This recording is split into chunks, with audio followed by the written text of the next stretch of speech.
Voice of America, right across the street from the American Indian Museum. To put it into perspective, they are celebrating 65 years, and we are going to be watching a live broadcast this morning from this broadcast studio to Indonesia. It'll be very interesting. Stay tuned for that. Mike, Andrea? All right, very good.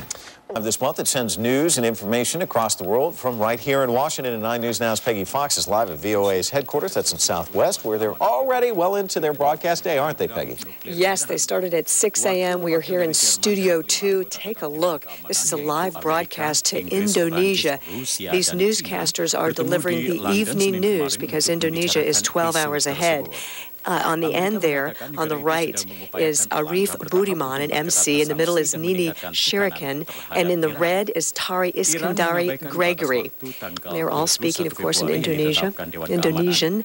And back here in the control room, we have the engineer, Suleiman Tarawali, and Adriana Simbring is the producer. And we're hoping that we're not interrupting them too much, trying to speak very softly. Tish King is in public affairs.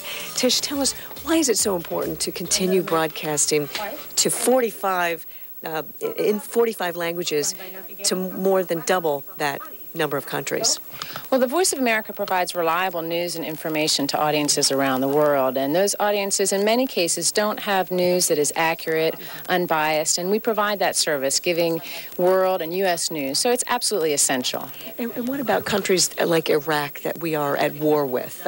Do we broadcast to those countries? The Voice of America broadcasts in Kurdish to Iraq, and that's a very important audience for us, obviously. The Arabic broadcasts are done by Radio Sawa and Al-Hurra Television, which is a separate operation. Can you tell us a little bit about how this broadcast gets put together to Indonesia?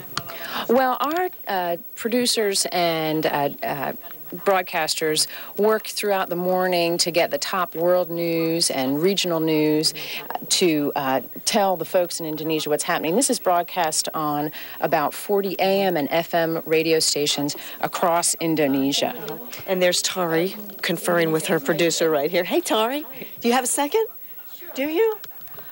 Yes. How long have you been doing this? More than 10 years. And do you love it?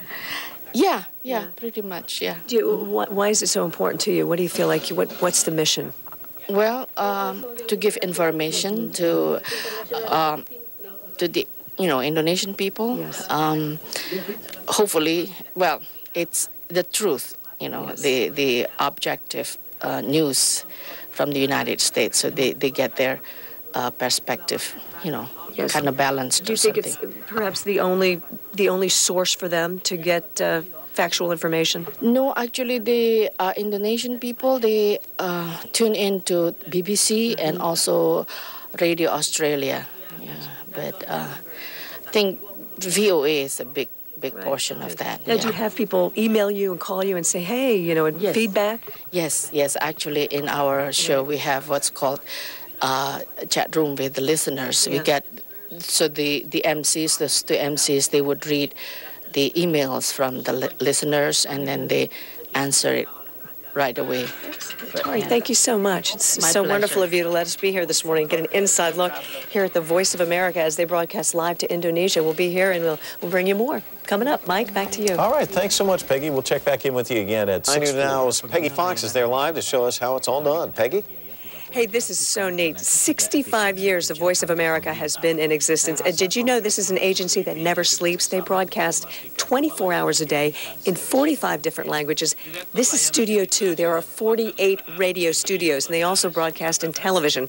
Right now, these newscasters here are delivering the news. There's a package, a taped, pre-recorded package that's airing right now.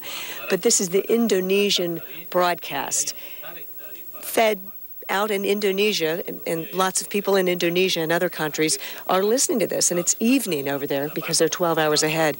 We have Tish King with us. She's the public affairs spokesperson. Tell us a little bit about the history of the Voice of America. The Voice of America started just after World War II, and today has the same mission, which is to provide reliable news and information to an audience around the world. And I know that the Voice of America is independent from the U.S. government. How do you ensure here at the VOA that you keep that independence and you don't let politics get into the broadcasts? You're right. The Voice of America is an independent federal government agency. And how do we protect it? The Voice of America is governed by a charter, which is the law, and the charter says that the broadcast will be reliable, comprehensive, and balanced, and provide news and information about the United States, U.S. policies, and information in the world and the United States news. You've got 48 different radio studios. How do you keep it going with all these people? I mean, it just seems like such a huge operation here. Voice of America does have a huge operation. Not only do we have the radio studios, we also have 4 television studios and an internet operation, which streams more than 1,000 hours of programs every week. And it's a huge team effort. You know, we have language experts, folks from around the world. It's sort of a mini UN, as well as a huge collection of technicians and support staff that make the operation possible. It's a whole team effort. What and the languages have changed that you broadcast in, but I know that in Indonesian, the language, that's been going on for 65 years, correct? That is amazing. It's true. Whereas in other places, the broadcasts have shifted. Of course, we're not broadcasting in German or Japanese anymore. We do have tremendously important broadcasts in Persian to Iran and other parts of the world. VOA has to adapt and shift over time and use different languages and technologies to meet the needs of our audience around the world. Well, thank you so much for letting us come this morning and watch a live broadcast and get a little peek and a little flavor about what goes on here at the Voice of America. So many people doing so much good work. Thanks so much, Tish. Thank you for coming. Back to you, Mike. Andre. All right, Peggy, fascinating. Thanks so much. Yes, I've been down there a couple of times.